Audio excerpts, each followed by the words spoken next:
Good morning, friends. Welcome to Coffee Talk today. Thanks for joining us on this beautiful April day. We're like almost mid-April. In my brain, it feels mid-April. We're almost at Easter, so it's beautiful. I'm looking forward, Jeff. So no more looking back. Thanks for joining us today. We have some fantastic local coffee. It's a beautiful, beautiful thing, and we hope you're joining us in that, and hope you're having a wonderful day. We want to, like we always do, just have a look back at what we've talked about, and then have a look forward at what's coming up for us as a community. And so, as a community, we gather together on Sunday mornings, and Jeff led us through this new series called The Road to Easter. And it was an exciting step in, and we're on a road to remember that we are on the road to Easter in this series, and we're going to be focusing in on that for the next few weeks, and even after Easter, to kind of, like Jeff said, to prepare ourselves and to think about these things long before they come. So this is a great visual, because it probably is much more like a road in Israel would look like than a lot of the beautiful paved roads we took to get here. And sometimes I think we can be hard to really get the mind around the type of roads that Jesus and his disciples walked along. They're not the nice, paved, smooth roads that we often picture. And this would feel probably more like a highway.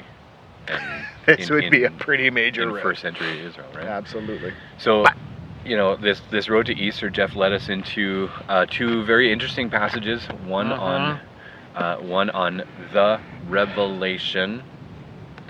He made that very clear. So let's make a mental note. The Revelation, and then right at the very end, and that's a beautiful section of Scripture. Yes, it was one that we in Bible college, it came up a lot. Yeah. Because it's the one that is very anti-liars, and right. We would be like, ha! It says Revelation liars are going to hell. And 21:8, yeah. If you want to misuse that passage, it's a great opportunity. That's how we often did, but Jeff took it in a different direction. Yeah. Of future hope. Yeah. So we talked about, looking at Revelation 21 and how it can actually be a vision for what Christ is leading us to in the church. Yeah. Right? And so he talked about this vision, and Micaiah, thankfully, she actually laid even out before then and asked the question, what vision of the good life is capturing your heart? And so that's where Jeff kind of went and said, okay, if we are people of faith, we look at this vision of Revelation 21 and say, wow, that sounds fantastic, and kind of impossible.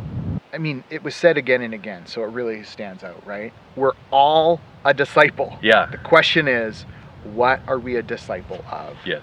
And then Jeff also led us to consider, what is the cost of that discipleship? Yeah. Because if we're aiming at that Revelation picture, that's a really good aim, really beautiful vision of the future. The cost to get from here to there, we often don't think about what that might entail. Yeah, there's a lot of times in life, I feel like, where we jump in with both feet and think, you know what, we'll sort out, how much. We maybe have a ballpark. We got a ballpark. Okay, we're going to do this thing, or we're going to go on this trip. I have a ballpark. It'll be roughly about this much. Okay, here's a bad example. Terrible example. We talked about going to Disneyland as a family. I had a number in my mind. Yeah. As we looked at it and researched more and more, even before we went, that number was a little bit off. Yeah. And so, what do I do then? As a Disneyland follower, do I? And this is part of my question. When we see what that cost is, here's an amazing thing. Here's our vision of the good life. Yeah. And then Jeff said, okay, but there's a cost to it. And so when we look at those two things, it makes me wonder, what do we do? Do we say, okay, I see the cost, it's worth it, I'm going to go for it, and we jump into it and say, okay, we're going to budget X amount, we're going to do it. Uh-huh. Or do we look at that and say that's way over, not necessarily overpriced, but like when we look at the cost of following Jesus, it's high. Yeah. It's your life. It is like he said, you orient your priorities, your focus, all of these things around this vision of the good life, and it costs you everything in a good way. And do we sometimes get down that road sometimes and say, it's not worth it? Or do we even start at the beginning and say, my life? No, that's not worth it, right? And that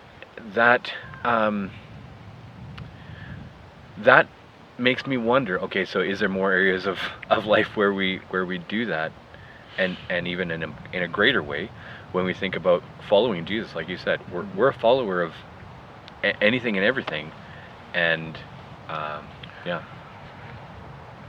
yeah, I mean, what comes to mind for me is even the parable that Jesus told, right, about the builder, considering the cost, right? And then he jumps into discipleship has the cost too. I think in my own life, I mean, it's the hidden costs that often trip me and really cause the frustration. Because you think you know. You think you know, right? So we, if we're not hard looking, but we have over the last couple of years kind of been keeping our eyes on the used vehicle market, because we know that our minivan one day will cease to run.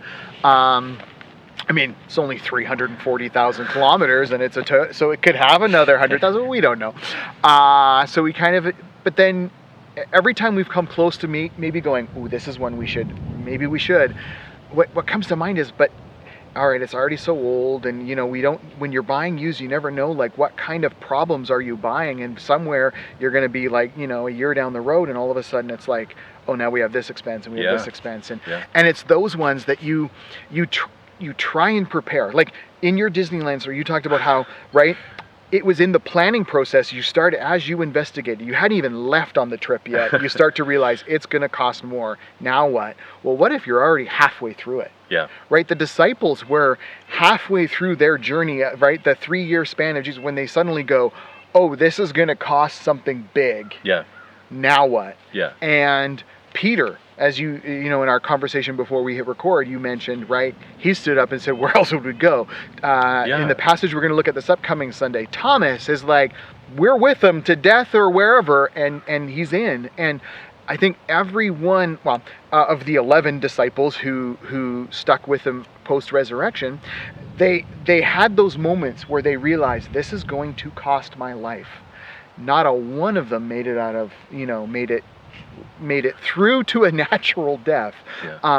If the traditions are correct. They all realize this is going to cost my life. And it makes you wonder, like you said, when along that journey did they know? Because at the very outset, Jesus says, follow me. Yeah. But he didn't say follow me, here's the paperwork. Like on The Hobbit. Right. Here's a big long list, and they roll out the list, and and it's confined to this, but not subject to, and the possibility of, and it wasn't even like an iTunes terms of service kind of thing where we just kind of scroll to the bottom where we check the box. I've read a few. Have you? I've read a few more than I have. Yeah.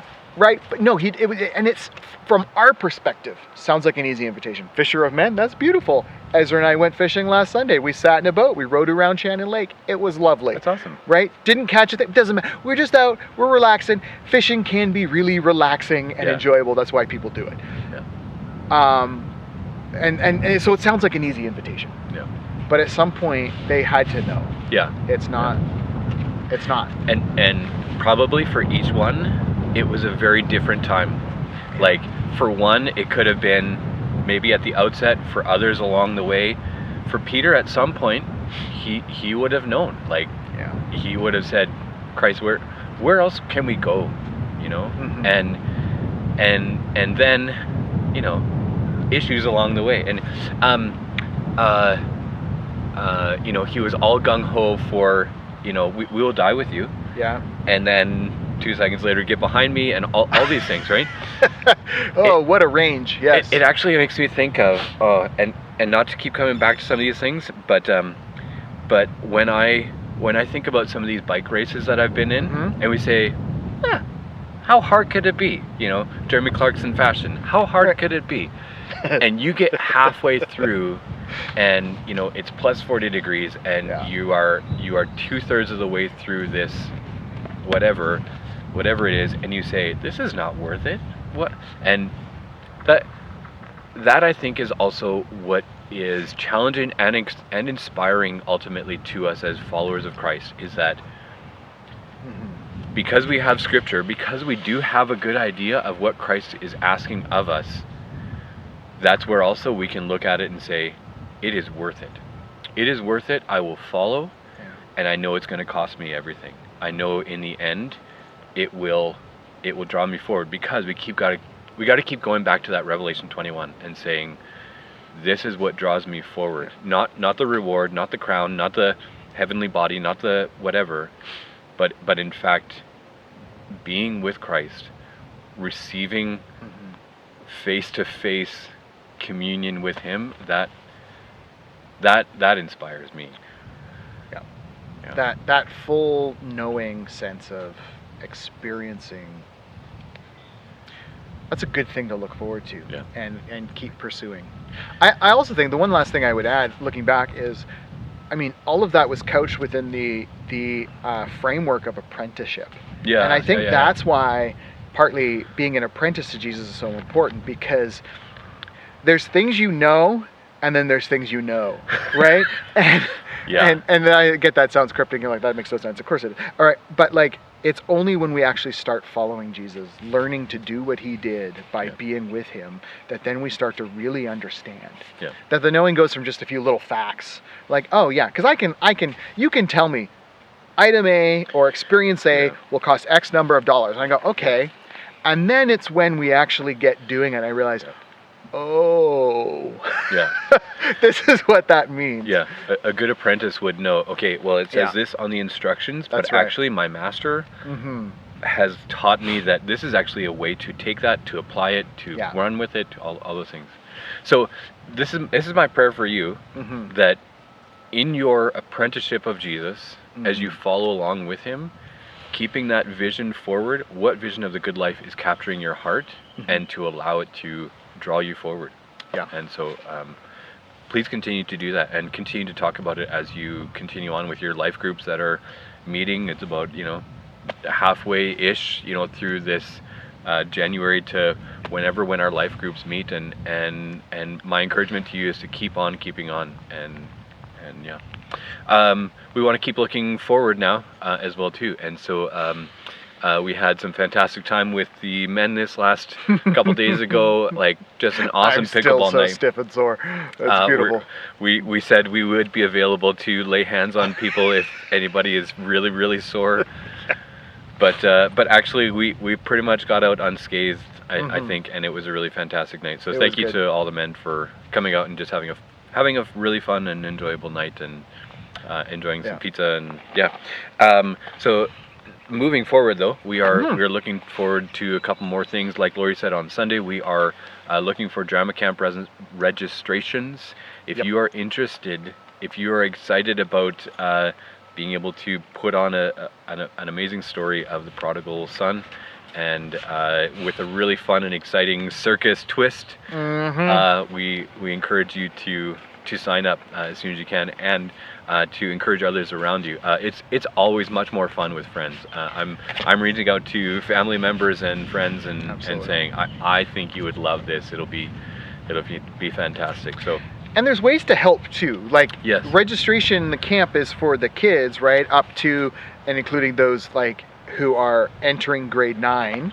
But if you are older than that and want to help, connect with Lori and find out about some of the different jobs that she could use help with. That'd be wonderful to have some extra older youth or adults involved in the leading of it. And even we're looking for different people in different ways to help. I'm looking for some people on the tech crew, and looking forward to different ways we can just be excited about teaching kids all these different parts of drama that we get to just love. So so that's kind of coming up, and then next weekend is Easter weekend. I mean, Easter is much longer, as we're trying to say. Yeah. And it continues on. This upcoming Sunday is Palm Sunday. We're celebrating that in our service. And then Friday following is Good Friday at Emmanuel Church. We're going to gather together with a few other churches and remember what Christ has done. And then Easter Sunday, we'll gather together and celebrate his resurrection, even though that's every day. Don't think that it's just one day. And that's kind of what's coming in the next little bit. There's other stuff that's happening further out. Yeah, well, May Camp is coming up on the May long weekend, but registration is now. I mean, we only have the month of April to sign up for it, and so you can message me and I'll send you a digital link to a online registration form, or you can pick up a paper physical copy from the foyer of the church this Sunday or a youth night in the next few weeks. But that's all happening through the month of April, as well as the registration for that May Camp, which is for youth grades 7 through 12, and it's over the May long weekend at Green Bay. So love to have our youth there. And it always has an amazing reputation of, that was an unbelievable weekend, and so yes. you do not want to miss out. It's fun. Don't stay home on that weekend. Yeah, I love that it's a time where we get together with other NAB association youth groups from around the province, and I think this year it's like Prince George versus everyone else, not in a competitive way, but like I'm pretty sure half the camp is going to be from Prince George, and so that's great. It's just a good way to recognize that this little thing, this community of believers that we're a part of, is actually so much bigger than just us. And here's an advantage: no big travel costs. Huge advantage. That's a big deal for us. So I feel like that's a jump in just for that reason alone. But it's gonna be fun. Thank you for hanging out with us. Blessings on you. Continue to focus on Revelation 21, whatever part that you feel led to focus in on. But let the mind of Christ, or even the joy of being with Christ and being his disciple, draw you forward. And so blessings on you. Have a wonderful week.